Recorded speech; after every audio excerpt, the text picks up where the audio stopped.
Cendekia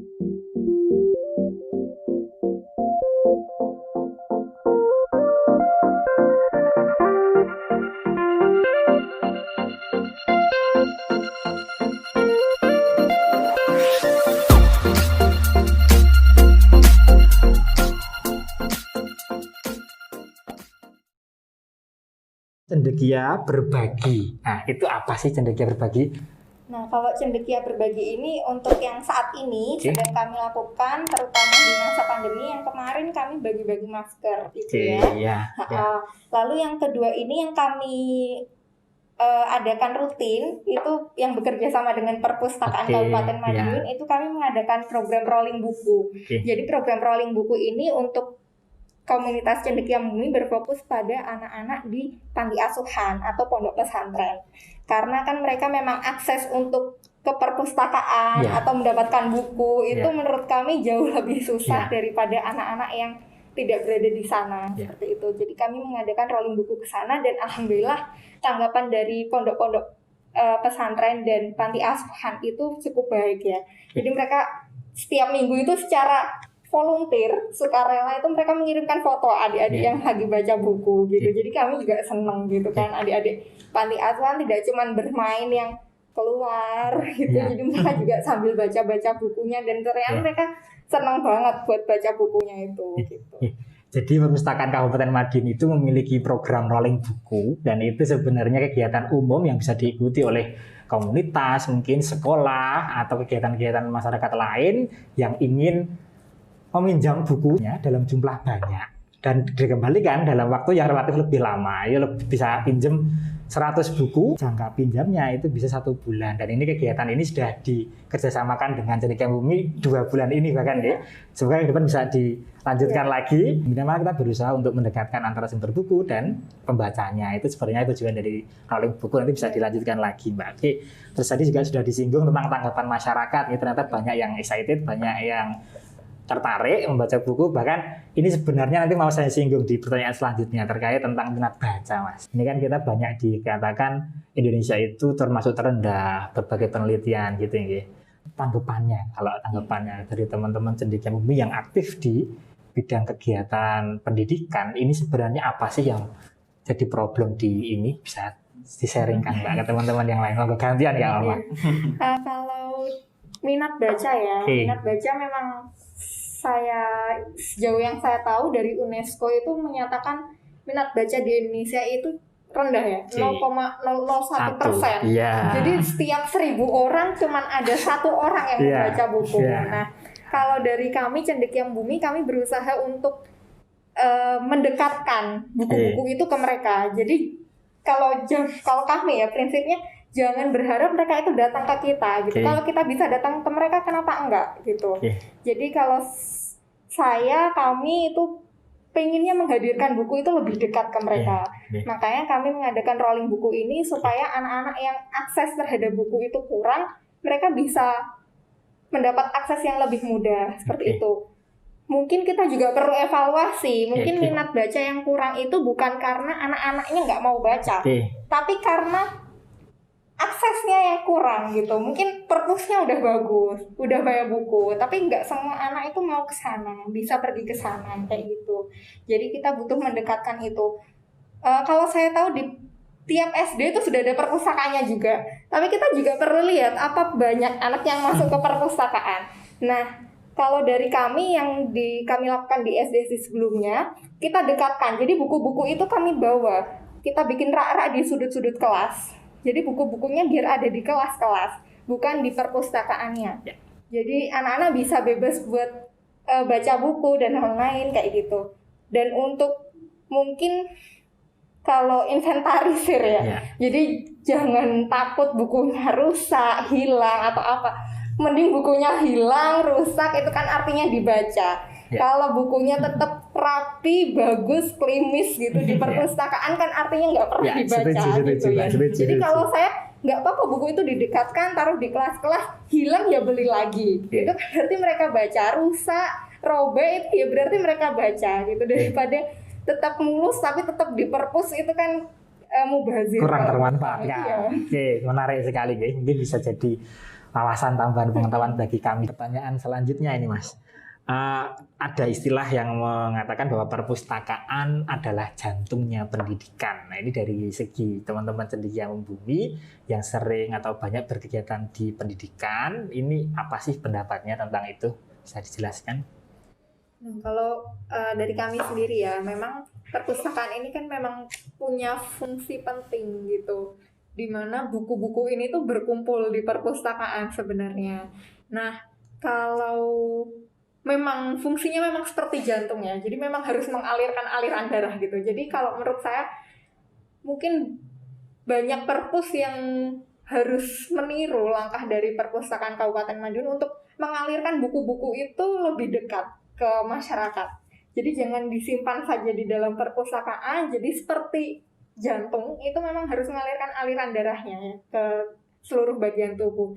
Nah, jadi kalau memang perpustakaan itu memang ingin dianggap sebagai jantungnya pendidikan yang sesungguhnya. Jadi kalau dari kami memang sudah bagus program dari Perpustakaan Kabupaten Madiun ini, memang sudah saatnya memang harus dicontoh oleh perpustakaan-perpustakaan lain untuk menyalurkan buku-buku itu. Nah, makanya kalau dari saya sendiri dulu memang pernah membuat perpustakaan desa ya. Jadi kalau saya sejauh yang saya tahu memang anggaran desa itu sudah wajib untuk mendirikan perpustakaan di masing-masing desa. Dulu saya sempat membantu di desa saya untuk mendirikan perpustakaan itu. Tapi memang adanya perpustakaan itu tidak bisa serta-merta meningkatkan minat baca dari masyarakat.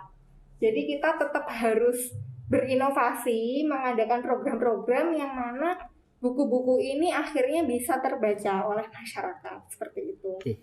Jadi lebih kepada tadi ya pendekatan antara buku dengan penggunanya gitu. Oke, bagi teman-teman teman-teman perpustakaan Kabupaten Madiun yang belum tahu, mungkin perpustakaan Kabupaten Madiun memiliki banyak sekali program kegiatan.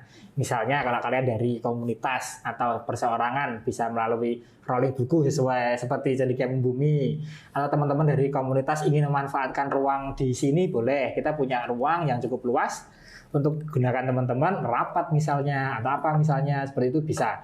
Di hari sebelum pandemi sebenarnya kita buka dari sini sampai dengan Minggu pagi jam 7 sampai setengah 6 sore, tapi karena sekarang masa pandemi kita hanya buka sampai dengan Jumat jam 7 sampai jam setengah 3. Jadi di waktu-waktu itu dengan tetap memperhatikan protokol kesehatan, silakan teman-teman bisa datang ke perpustakaan, memanfaatkan ilmu informasi yang ada di Perpustakaan Kabupaten Madiun gitu. Oke, selanjutnya tanya khusus ke Mas Anan ini. Apa sih Mas tanggapannya melihat banyak sekarang anak-anak kecil kita di sekitar kita lebih suka mainan dengan handphonenya, dengan gadgetnya daripada membaca buku? Kira-kira ada nggak Mas? Iya, itu juga sejalan dengan belajar bersama cendekia kita gaungkan. Memang kita kesempatnya di hari Minggu ya, kita mengingatkan kembali pada adik-adik bahwa teman-teman itu punya lingkungan, punya teman-teman yang lain, punya aktivitas-aktivitas yang banyak, ya yang bisa banyak dipilih gitu, tidak hanya sekedar main gadget. Karena memang ketika mereka bermain bersama teman-temannya, ya mereka belajar bersosialisasi, aspek geraknya, motorik mereka juga terjaga, kesehatan mental mereka juga terjaga karena mereka nggak pernah merasa sendiri, merasa punya teman banyak, keceriaan mereka terpelihara. Daripada hal-hal yang ditawarkan via gadget, mungkin mereka bisa senang saat itu, saat main games dan menang, kemudian seperti apa. Cuman mereka tidak bergerak, aspek motorik nggak terjaga, kemudian mereka lupa kalau punya teman, lupa kalau bisa main bola di sore hari, bahkan lupa kalau bisa main layang-layang di sore hari. Bahkan memang sekarang kalau kita juga sama-sama tahu bahwa anak-anak ini sudah mungkin tidak tahu permainan anak-anak yang kita lakukan zaman dulu ya. Ada engklek, ada apa sih? Banyak sekali ya, ada apa sih yang lompat tali? Ya, lompat tali, kelereng, kelereng, peta umpet. Mereka sudah lupa cara-cara hal seperti itu. Padahal permainan anak-anak ini tidak hanya melulu soal gamesnya, tapi memelihara kesehatan mental mereka juga, memelihara aspek gerak motorik mereka juga. Karena memang ketika ini terus berlanjut, anak-anak ini dari kecil utuh terbiasa dengan gadget, kemudian ini habit ini terus berlanjut, ketika dewasa mereka akan semakin susah lepas dan berpengaruh kepada kondisi kesehatan fisiknya, fisiologisnya, psikologisnya, itu juga akan berpengaruh. Terus kembali lagi Mas, saya kira kita kan sama-sama sudah masuk di era digital saat ini. Kan teman-teman anak-anak kecil itu sekarang kalau nangis sama orang tuanya dikasih handphone, mereka diam. Sekarang kayak gitu. Ya. Yang kita digital itu sudah sebegitu masuk di dunia terdekat kita gitu, bahkan keluarga dan sebagainya. Terus dari segi organisasi, dari segi komunitas Cendekia Membumi, kira-kira melihat tantangan itu era digital ke depan, otomatis kita juga harus merubah atau mengembangkan apa yang sudah kita lakukan tadi, kayak belajar bersama Cendekia, beasiswa dan lain sebagainya tadi, kegiatan-kegiatan tadi itu kan juga harus bertransformasi ke depan untuk menghadapi tantangan zaman. Kira-kira mimpi apa lagi atau planning apa lagi yang diinginkan dari Cendekia Membumi untuk direalisasikan di tahun-tahun mendatang, Mas? Monggo. Ya, kalau dari Cendekia Membumi ini kan sudah mulai membuat channel YouTube ya sebenarnya. Nah, ini salah satu upaya kami untuk menghadapi era 4.0 Ya, ini, era format digital ya.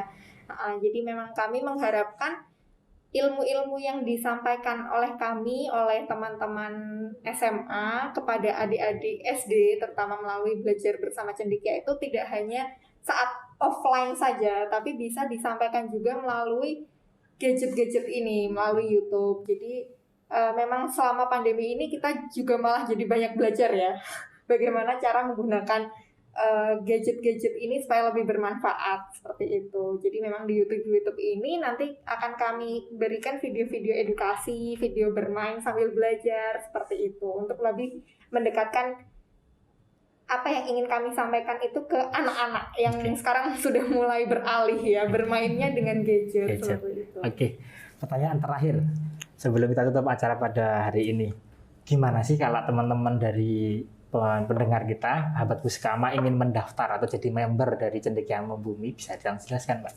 Oke, buat teman-teman sekalian, jadi memang setiap tahunnya kita ada 2 tipe ya. Ada tipe yaitu pertama adalah kita open recruitment kepada calon-calon peserta beasiswa Cendekia. Jadi memang kuota tahun ini 6 orang. Ini kalau nggak ada halangan tahun depan kita akan nambah. Seolah ada plan untuk 10 atau 15 orang. Kita sedang rumuskan itu, nanti serangkaian daftarnya akan kita umumkan lewat Instagram.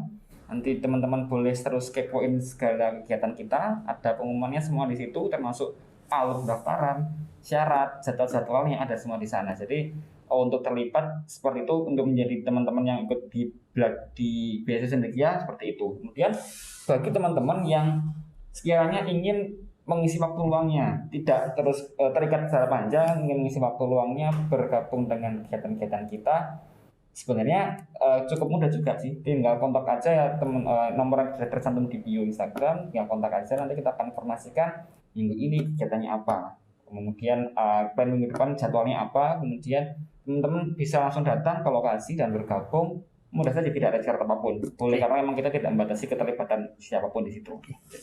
Oke, informasi yang sangat menarik sekali. Jangan lupa teman-teman untuk melihat stalking di Instagramnya Cendekia Membumi ya.